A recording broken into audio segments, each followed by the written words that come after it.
You don't have to marry somebody who likes spending. Let's go out. It is weekend. Let's go to this restaurant. Take me out. And then by the time you are returning from the outing, you have already wasted 3 bags of cement.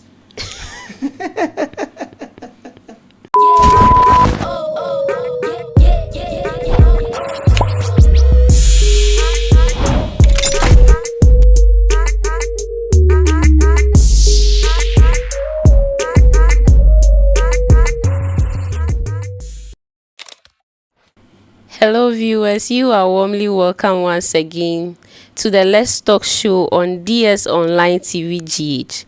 You might be wondering why I was smiling. That's because today's topic is very special, and I would like to dedicate it to one of the media men in the house. So Likey, kindly pay attention to today's topic. It is for you. Yes. Today we want to talk about how to choose the right partner. Likey, have you heard that? Yeah.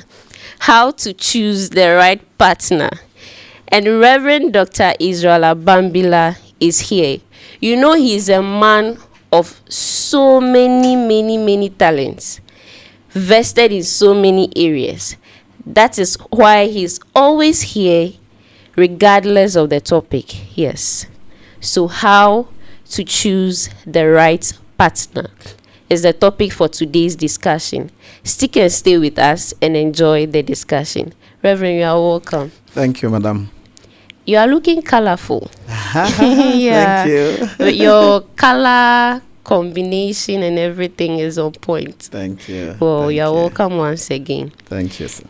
Today's topic might sound, should I say, jovial, but at the same time, it's a very important topic. Yeah. So I would want you to tell us all that we need to know, especially the youth, because we are now coming up when it comes to marriage or when it comes to partnership and all of that.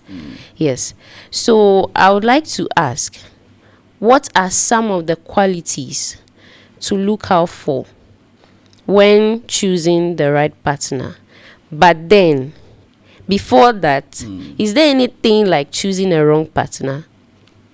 Oh, yes. There's something like choosing the wrong partner. Okay.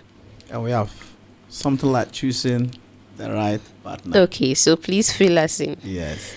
And those who choose the wrong partners are even more than those who choose the right partner. Really? And that's why we are here. Yeah, if sure. you go to the court today, we have a huge number of people that line up to tear their wedding certificates. Yeah. And they are so much. And one man asked the question that, do we think that if we are to come back to the next world, can we still marry the same people that we are married to? And majority will say no. No. That tells you that there are many people enduring in marriage than enjoying it. But I want to start this way before I answer your question. Okay, all right. That you can never marry the right person until you become the right person. Okay. You cannot be a bad person waiting to marry a good wife. It can never happen. Why? We attract who we are, and God rewards us based on how we conduct ourselves. This is the reason. Okay. If you are a carpenter, it is easy to know the best wood to use in every work.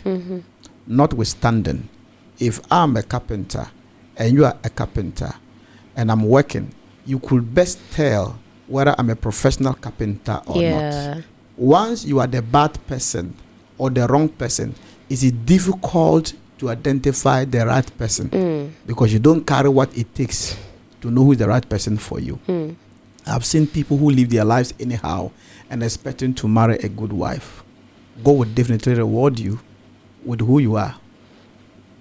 God gives us who we are. Okay. So if you want to marry the right wife, you want to marry the right husband, start being the right person. Okay. It is in that you can spot out who is the correct one for yourself. Okay. So before you answer the question I asked, with what you just brought up, what should be the qualities I should possess as an individual before looking out for those qualities in the right partner? Okay. The first quality you need as an individual is the fear of God. Okay. The fear of God is so much important Okay.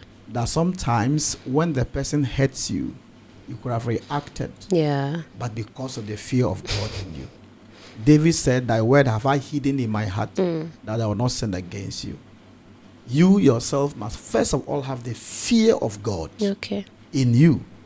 It is in that fear that you are able to love your partner regardless of what they do for you or they do against you. Number 2, you need patience. Your partner is not coming from, is not your brother. He wasn't raised by your mother. He wasn't raised by your father. He's come from a different background entirely. That's why when people just see somebody on the roadside and they are trying to propose, I used to have a problem with that. Because you're only looking at the appearance. Yeah. But there is more to it. The person you are seeing is not the appearance. If they say Abambillah, Abambillah is not the appearance. It is who I am. Yeah. So when you propose to people based on how they appear, it will disappoint you. That is why most beautiful ladies are divorcees and most handsome men are divorcees than the ugly ones. Because your beauty will send it to marriage, but it is the character in you that will determine whether you stay in the marriage or you will not. So you need patience. Okay. Yes, you need a lot of patience so that both of you will grow together, both of you will forgive one another. That every happiness you are able to sit back and find out ways to make it work. Okay. Patience is important because that lady you are going to marry is not your younger sister. It's from somebody's family.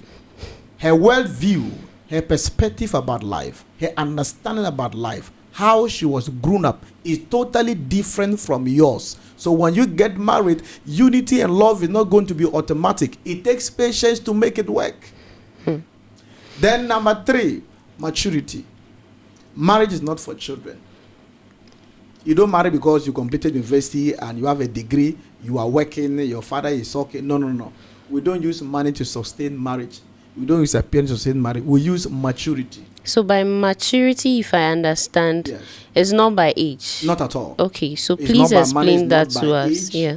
Maturity is your ability to understand situations and accept them right. Your willingness not to react but to respond. Okay. There's a difference between reacting to a situation And responding then to it. responding to a situation. That is why there are people who will get married and within 2 months, everybody is hearing about them because no maturity. If you are here, listen to us very carefully. Marriage is not going to be easy. It's not an easy thing. Even your blood brothers and sisters, you are fighting them every day. What about somebody's sister you are bringing home? Somebody's brother you are bringing home? You must understand that. In maturity, you are able to decide what to ignore and what to respond to. Okay. In maturity, you are able to discern to know when to address issues and when to compromise. In maturity, you are able to also give allowances for the other person to grow. In maturity, you are able to sit back and give the person his own way to understand things over time. Okay. But those who are not mature, any little thing they shout over it, and people will hear it. And I keep repeating this. There's a difference between a cat and a dog. The dog stays outside the house, sometimes outside the gate or on the compound. But the cat stays in your bedroom. Sometimes sleeps on your pillow. Sometimes under your bed. Sometimes inside your wardrobe. You know why? Whatever it sees remains there. It's not everything that the cat shout about. Because of that, it's more closer to human beings than the dog. But the dog, any little thing, it will bark, it will shout. If you want your relationship to work, it doesn't take money. I have seen a lot of poor people who are enjoying love. Why? They have the maturity to understand what love is, to work things out, to embrace things, to know when to compromise and when not, and they're enjoying their life. Okay. So you need maturity. The next quality that you need is somebody who is working. We don't use love to pay electricity bill. We don't use love to pay children's school fees. We don't use love to pay rent. We use money. Once you get married, the next thing to talk about is not love, it is money. There are certain things that services love, and money is one of them. One man said, love is sweet, but when money enters, it's sweeter. Love is sweeter. So you need somebody who is working. It doesn't matter how meager the salary may be. To start with, love grows with work. Okay. So the person must be working. The person must be bringing something home. Because at the end of the day, bills must be paid. At the end of the day, issues are going to happen. I remember one man got married and he wasn't working. The woman also wasn't working. After 7 months of pregnancy, the pregnant woman walked for 2 days without food. Ooh. Late in the night, the woman woke the husband up saying, honey, I will eat. And the man started crying. That was just an emotional something of a pregnant woman. You know, so love is good, but love is not everything. Love is service with money. Young man, you must work. I keep saying that any man who is not working, don't look for love, look for a job. You don't need love when you are jobless. You don't need love when there is nothing in your pocket. All that you need is work. Get work first. You see, there are things you do to attract love when you are busy pursuing your dreams and love comes alongside. Why not? If you leave your dreams, you will either be chasing the woman or you'll be chasing the men to marry you. So there are people that live their lives and their life attracts love to them. Yeah. Others are chasing love. The moment you are chasing love, it means that you have no value. Anybody who is busy chasing his dreams has less time to chase love. Love will chase you. That is why most successful people don't propose. The ladies themselves will propose to them. It is the truth. Yeah. Yes. So the person must be working. I think these 3 things, going forward, we can add more. Okay. Yes. So these qualities you mentioned are for individuals trying to find the right partners. Exactly.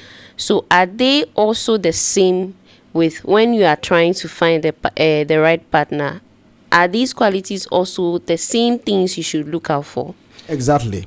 Now, if you want to enter into a relationship, you need to prepare yourself. If you don't prepare yourself, you may meet the right person and still miss the person because you did not identify that this was the right person for me. And one of the keys is what we are talking about. You need patience, you need a fear of God, you need maturity, and you have to work. When you apply yourself to these things, love will meet you, and with these qualities, you are able to. But assuming you are not working, and then you have, excuse me to say, somebody who is into certain serious addictions. Okay. And the person starts giving you money. You are likely to marry the person because the person was giving you money. You are not working. Sometimes it may not even end in marriage, it ends in pregnancy. And after the pregnancy, it ends in marriage. Yeah. Because you are not working. But assuming you are working and the man comes to you, you are not desperate to marry. You have your source of livelihood. Okay. When the man comes, you have the maturity to understand who a man is and how to handle the man. You know, you have the patience to also understand the man to a certain level, and these are working. And even inside marriage, these 4 things still need to be applied. Okay. Yes. So this question is a bit personal. Okay. If you would want to respond to it, fine. Okay. When was that moment you got to know that this is your right partner? I mean, your wife. Okay. What happened at that particular moment before you decided that you are going in for marriage with her? Okay. Originally, I didn't have relationship in mind. Okay. When I started chatting with my wife. But all along, I have gone through a lot of tough times in life. Like I said on this platform before, I stayed with people most of my life till I grew up. I would stay with this person for years, move to this person. I grew up knowing what is hard work and hustle. I've not found life too easy because of where I'm coming from. So all along, I was looking for a woman who will understand where I'm coming from, who will understand who I am, so that we can build life together. Okay. So I didn't want to marry Mama Ba and Dada Ba. Okay, a woman who wouldn't like to work, a woman who would like to be pampered, a woman who needs 100% attention, a woman who will say, I'll go and tell my father, that kind of type of woman. So all along, it has been my greatest concern. Okay. So when we're talking, I also realized that she also stayed with a lot of people. Okay. That's gone through a lot of hard times. And I said, okay, well, then this person will understand me than just marrying somebody who has not gone through those experiences. Yeah. We'll be far apart. So it was after listening to her stories and things she went through, and I said, no, if I've suffered this way and this woman suffered this way, then you will understand me better than somebody who didn't go through my path. And that was when I started making my mind to settle down with her. Oh, okay. Yes. So with what you just said, it means she could relate to your life story. Exactly. Okay, so that brings me to the question of shared core values in relationships. How does that also help when trying to choose the right partner? Yes. This is the main reason why when you meet somebody, you don't rush to propose. Or you don't rush to accept proposal. Okay. You need to test all these things where both of you have the same core values.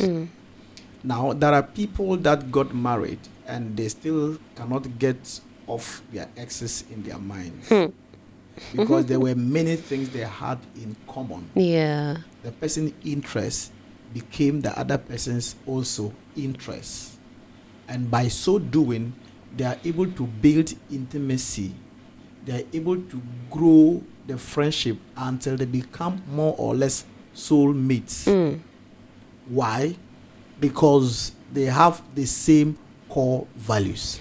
They have the same belief system. They have the same understanding. They have the same goal.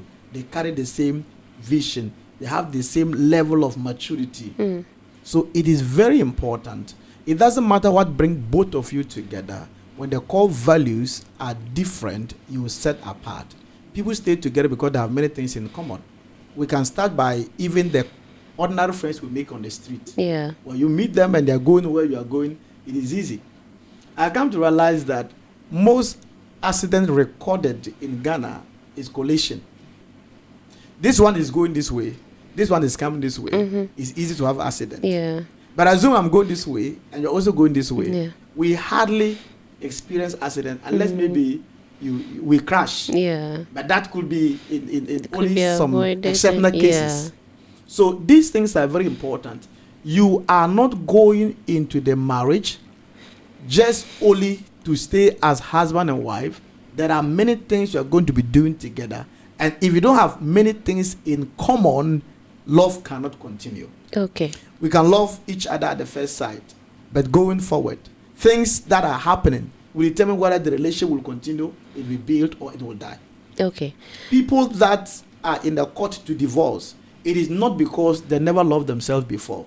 It is because they have nothing in common. They get to the house and it's NDC, MPP. Okay. That's just by the way. All right, yeah, by the way. Yes. So I would want us to take these values one after the other. We will talk about, let's talk about religion first. Okay. What advice would you give when there is a clear difference when it comes to religious issues with both partners? Okay. Then let's start it this way. Okay. For when we talk about core values, we are at the same time talking about compatibility. Yeah. And we have different level of compatibilities. We have communication compatibility. Okay. we have intellectual compatibility, we have lifestyle compatibility, we have religious compatibility, Okay. and we have societal compatibility. So we have different level of compatibilities. So if you want to work things out, you have to test these core values. So I think you want to find out about religion when it comes to core values. Yes, please. The role it plays in the relationship. Yeah. Especially when they are both from different religions. Yes. I keep saying that the bird can fall in love with the fish. Tilapia, for precise. Why tilapia? That's the most common one. Okay. But the truth is that in as much that the bird and the fish can fall in love, where are they going to build their home? That's the question. The fish cannot go and live on a tree with the bird. Yeah. The bird cannot go and live in the water. Yes. If we are not going the same direction, we are going to stretch ourselves. Okay. Religion play a major role in our lives. It creates our belief system. It helps us to know the decisions to take and the decisions not to take. For example, if you are in a charismatic sector, your understanding for spirituality is different from somebody in the orthodox sector. In the charismatic sector, for example, some of them believe that by praying in tongues too much is when God hears you. And the orthodox sector also believe that it's not about the tongues you speak, it's about being intimate with God. Yeah. And the little that you tell God, He answers. God doesn't answer you because you talk too much. Yeah. Are you getting that? Yes. Now, so assuming I'm from the orthodox side and you are on the charismatic side, at midnight you wake up, Once you want to rest. Comfortable. I would say you are making noise. But to you, you are exerting energy for your spiritual stamina and growth. At the end of the day, what you are doing, I will not follow it. Yes. And what I'm doing, you will not follow it. So it is always good that we become religiously compatible. For example, assuming you are a Catholic and then you want to marry somebody who goes to SDA and you give birth to a baby girl, the one going to the SDA will say, okay, I don't want to create hole in my daughter's ear. Yeah. You say, no, this is what I want.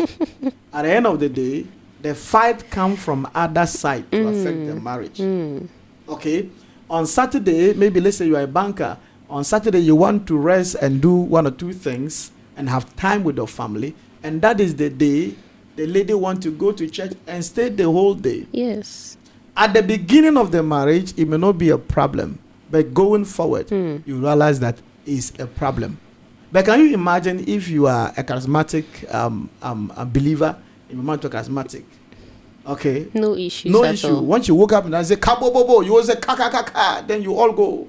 No problem at all. Even you will not join you will not have any problem. Yeah. The same way the other way around. So there are people when they come to us that they want to marry and we find out that religiously they are not compatible, we advise them.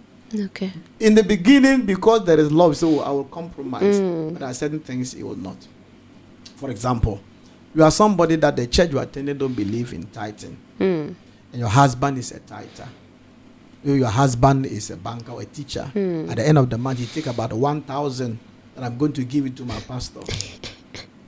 When you realize there are certain bills in the house, it's not yet settled.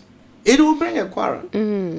But as though you believe in tithing, your husband believes in tithing. You will even encourage him to do it faithfully. Yeah. And these are the things. We cannot ignore religion because it creates our belief system for life. Okay. It is the reason for our character. It is the reason for our behavior. So it's good that we become compatible religious-wise. Okay. So now let's look at culture. If both partners are from two different cultural backgrounds, what would you advise? Oh, that one doesn't create much problem because assuming you are from the north and I'm from Keita and we are working in Accra, it's once a while we go home. So when we get there, the differences in the culture is just a temporal thing that we observe and we return. Notwithstanding, the two of us will be having some little differences because of our cultural background. But over time, if we have the understanding, we can compromise and work things out, and it works. For example, I am from the Upper East region. Okay. My wife is from Togo. Yes. Okay. But we are fine. We were able to sit down and say, okay, for example, at the North, we believe in family. Okay. And I have 14 siblings. Yeah, you mentioned it the last time. Exactly. So, added me making 15. We grew up in that environment. We eat together. It doesn't matter who gives birth to who. Yeah. That place we are seen as one. Yeah. The where she's coming from was a little bit different. Another one was the way we communicate was a little bit different. But over time, we are able to work on that because we are not permanently in our places. We are living together in one place. So as we communicate, as we relate, as issues arise, with our willingness to stay together, we are able to work on certain compromises to keep us going. Okay. I think it's a little bit minimal compared to religious belief system. Yes. That's true. So you can marry. I've seen a lot of blacks married to white. I've seen the Votarians married to Ashantis. Ashantis married to Ga, and they have peace. Yes, it only comes in mostly when we want to get married. Some of the things they demand. Yeah. Some of the things that they want to take before giving their daughter to you. But once you want to go in, you should be able to come down and compromise. Okay. Yes. All right. So you just said something, or you gave the background of your wife and yourself as an example.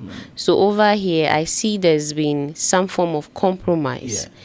So my question will be this: Can one truly be compatible with another, even with different life goals? Yes. You see, you don't have to be compatible with all.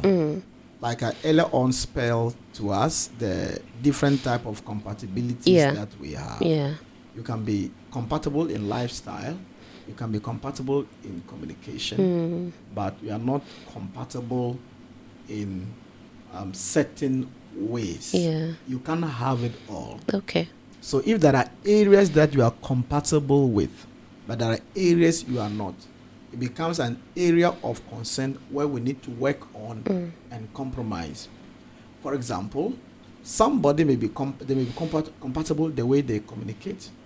They may be compatible, religious-wise. They may be compatible intellectual-wise, but religious-wise they are not. So in that case, you sit down, even though it is tough, you sit down to work on how you can agree. It is not possible to marry anybody or date anybody and you are 100% compatible. Okay. It doesn't work that way. For example, my favorite food is not my wife's favorite food. That's okay. But we can compromise. Yeah. With that, I can cook what she wants. She can also cook what I want for me. And it doesn't create much problems. Yeah. Yes. So there are certain goals. For example, you can be a businessman and then your husband is a government worker. Your goals are not the same. Yeah. But with understanding, it doesn't create much problem.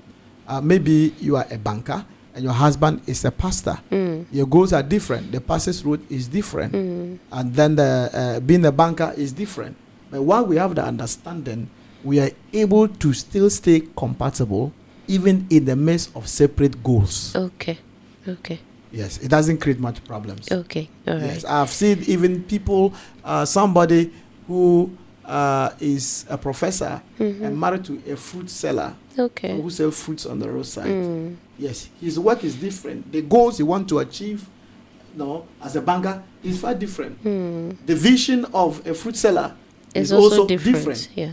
But with understanding, whilst there are other compatibilities working for them, one area can be compromised for the marriage to work. Okay. Yes. There are some, should I say, behaviors we term as red flags when looking out for the right partner. Is it possible to sometimes overlook some of them and then possibly get involved with the person or go ahead even if it wants to lead to marriage? The red flags is decided by the individuals. Okay. There are some areas you can just decide that this area I don't want to go there. It doesn't matter how nice the person is. This one I don't want to go there. So it depends on what the person decided. But the truth is that any red flag you ignore will be amplified more after marriage. Okay. We do see that love is blind, but marriage is an eye-opener. If you are blind in love, after you get married, your eyes will open to realize that these areas I didn't do it well. Yeah. So anything called red flags, don't ignore them. Listen to me, my dear. Divorce don't start in marriage. Okay. Divorce start in courtship. Most of the things you decided to ignore are the things that create divorce after marriage. So any problem people have in their marital life is because it was not addressed in their relationship life. Okay. So if you are dating somebody now and say, oh, if we get married, you will change. Now that he want to marry you, he didn't change. Now that it is after you now stay with the person. No, when you get married, your husband is not going to talk to you as a girlfriend. And your wife is not going to talk to you as a boyfriend. He's going to talk to you as a husband. And the woman is not going to talk to you as a... the man is going to talk to you as a husband. And the woman now talk to you as a wife. Yeah. The relationship in marital level is far deeper and different from how you related when you were single. So anything called red flag, I want to advise you, don't marry for pressure. Don't marry to manage. If it's not good for you, don't compromise. Walk away. Why? A broken relationship is far better than a broken marriage. So I don't like ignoring certain red flags. Okay. For example, this is a young lady who doesn't know how to talk. And men love respect. And you say, oh, well, she will change. Once you get married, he's going to talk to you more. And at that time, he's talking to you as a wife. Anyhow. Who also is part of you and have the right to say certain things. It will be worse. Okay? If the man drinks and say, well, oh, just one beer. When I get married to him, I will change him. When you get married to him, he is now the head of the family. You can't address him anyhow. And any other issues that happens in the marriage will call for more beer. Exactly. Yes. So avoid red flags and don't ever believe in managing a relationship. Okay. It will get worse after marriage. Get the best of it, be excited of it, and go in for it. Okay. Yes. On the flip side, what are some of the green flags that should be encouraged when choosing a life partner? Well, one of the green flags you have to consider when choosing a life partner is somebody who have a sense of humor. Very important. Marriage is not a boxing ring. Yeah. It's a place for fun. You should marry somebody who is happy and can make you happy. You can crack jokes. You get excited one another. Anybody who front the face and say, me, I'm a serious person, walk away. Because marriage is not a boxing ring. You see, I know some couples, and I always admire them. The woman will wake up in the morning, some weekends, and wear these gym costumes. The husband will also wear same. They'll be chasing each other around the house. This woman will laugh and slap the man. They are not going to the gym. They are not going anywhere. They just want to make fun of themselves. And it makes life exciting. You should marry somebody who is happy for himself or herself, and then can equally make you happy. Marry someone with a sense of humor, that even in your pain, one sentence, you start smiling. There are people who can never strike conversations. Even though their husbands and wives, they don't talk. And if one crack joke, one takes it very serious. Yeah. Yes, you can't talk to me like that. Yeah, no, disrespectful. You are disrespectful. I'm not your firstborn. So marry somebody with a sense of humor. Okay. I think it is one of the green flags. And then secondly, marry somebody who knows what is management. The ability to manage himself or herself, to manage the little resources in his hands. Because once we come together, management starts. What to cook on Monday, what to cook on Tuesday, how to send the children to school. You don't have to marry somebody who likes spending. Let's go out. It is weekend. Let's go to this restaurant. Take me out. And then by the time you are returning from the outing, you have already wasted 3 bags of cement. Yes. But once a while. I mean, once a while. You see, we are trying to buy this foreign life, this Western life of going out. You as a wife should know the food your husband wants. Okay. And prepare for him. We must get to a certain level where we can comfortably go out. After the children have completed their schools and we have a little place to live for ourselves. You see, going out is very expensive. Someone will tell, oh, it's about just taking the bottle of malt or whatever. That is not outing. That is hangout. So I think that you should marry somebody who is a manager, who is able to manage little resources. They're able to manage themselves. And then one of the green light is marry somebody. I know you'll not be in agreement with me, but marry somebody that stayed with both father and mother. Please, let's understand why that. Let's say I know you're not agreeing with me. If you are marrying a man who never stay with the mother, you have problems. If you marry a lady who never stay with the father, you have problems. The first husband of every lady is the father. The first wife of every man is the mother. And let me tell you this. When you raise up children as husband and wife, those children grow to have a balanced life. Okay. I'm not saying to hurt people that are single mothers. You could be a single mother by circumstances, but it's the reality. You see, when a man and a woman is staying in the house and they decide to raise the children, this is how it works. There are certain behaviors of the children that the man has no problem with, but the wife sees as a problem. Okay. She corrects that. There are certain character that children exhibit that the wife don't see as a problem, but the man from the man's side see danger ahead and correct the children. Such children grow up to have a balanced life because they grow up accepting corrections and discipline from both sides. Yeah. But somebody come from a single mother, her life or his life is one way. They have their way of life. It doesn't matter how much they try to live. You see, when you're staying with your mother and you're a young girl, you're staying with your mother and your father, your mother will start teaching you how to treat a man, how to serve a table for your father, how to wash for your father, how to manage your father's wardrobe. So when you get married, you start treating that man as your father because that experience is there. But if not, you'll be having a lot of issues. I've been a counselor over time, and this is proven that marrying somebody who was raised by one parent, you have a lot of challenges to face. So if you see a lady from a home where the father and the mother live together, it's a green light. Others, you marry them, it's a project. But others, you just move forward. Okay. All right. So, still on that, what if they both decides that, let's say, the guy is from a single parenting home.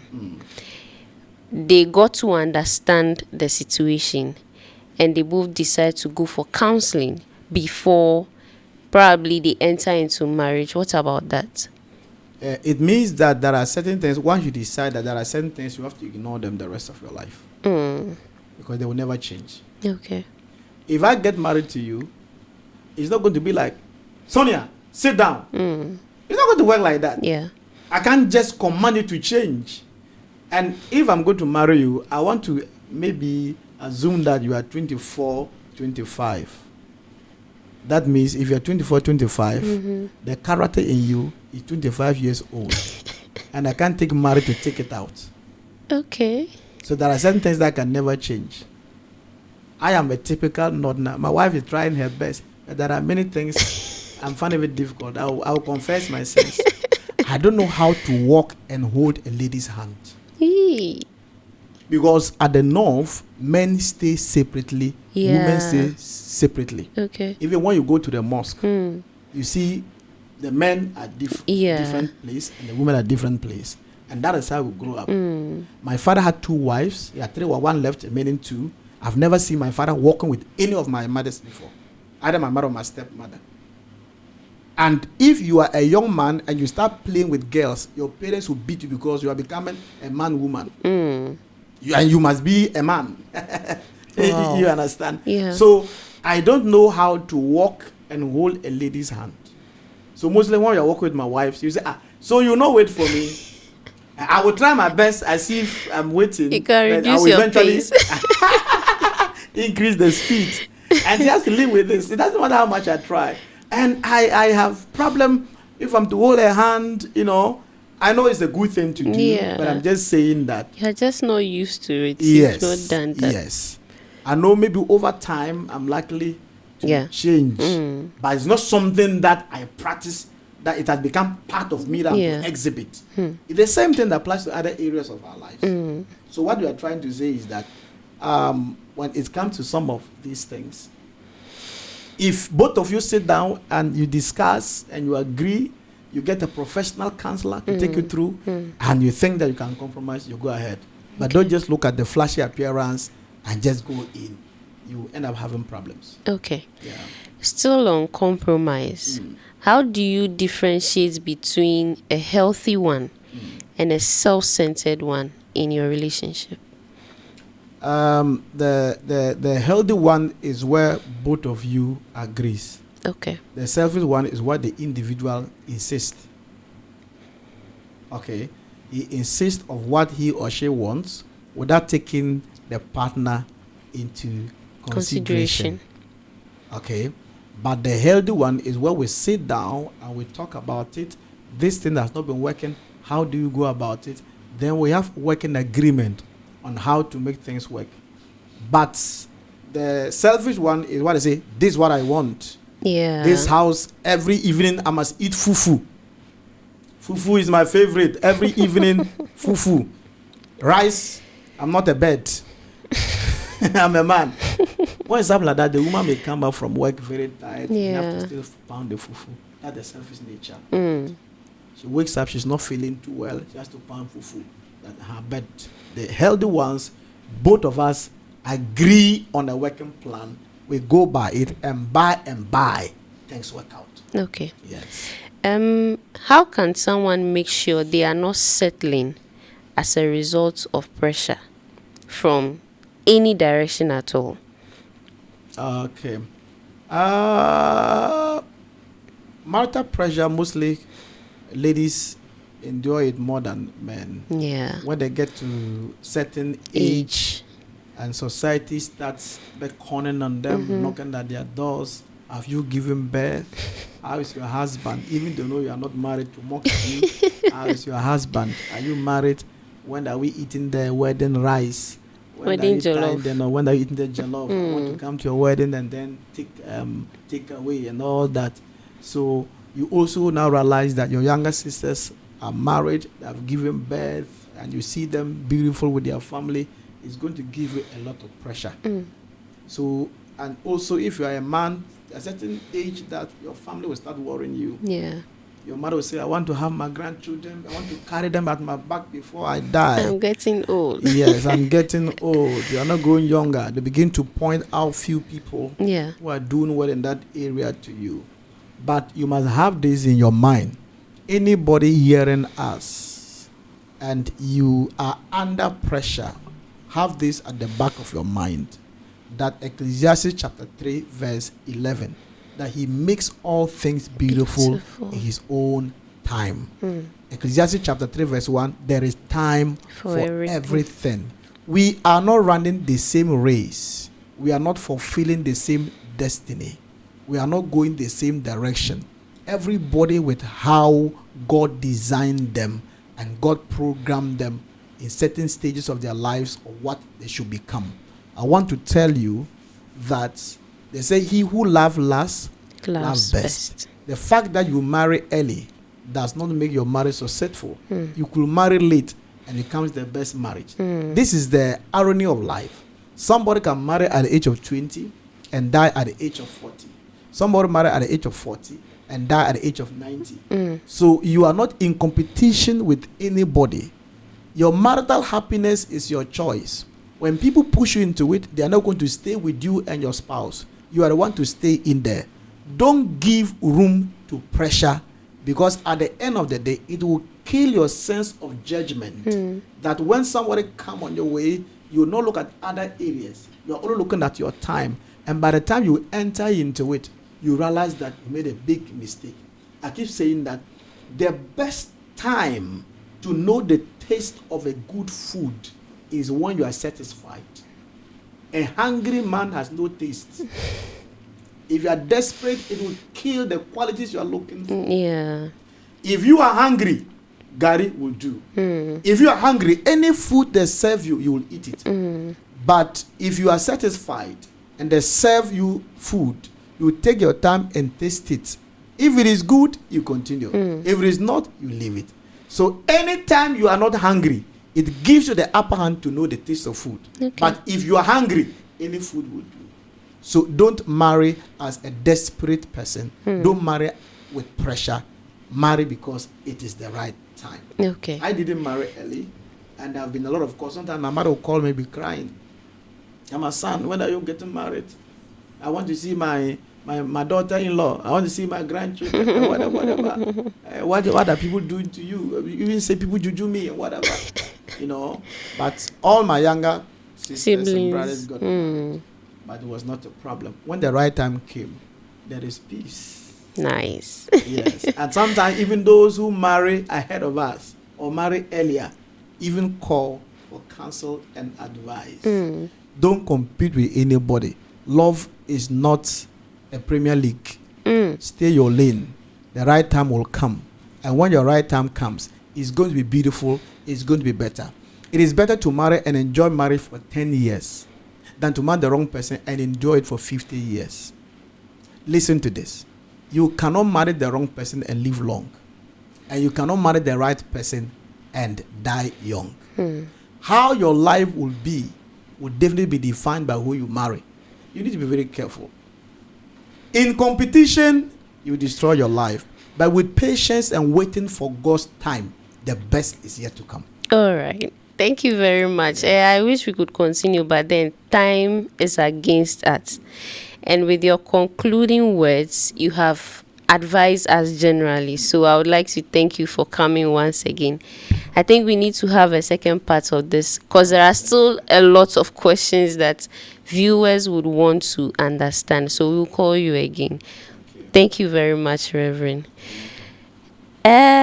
Association of Single People, led by Likey. I hope you've heard it all. I don't have anything to say again. If you haven't picked anything, go back, watch the video, pick something for yourself, and guide your life with. It is very important. Marriage is not a joke, as you've heard Reverend said. So do the right thing by being the right person in order to get the right partner. It's been the Let's Talk show on DS Online TV GH, and I have been your host, Pepe Sonia. Keep taking care of yourself. It's a bye for now.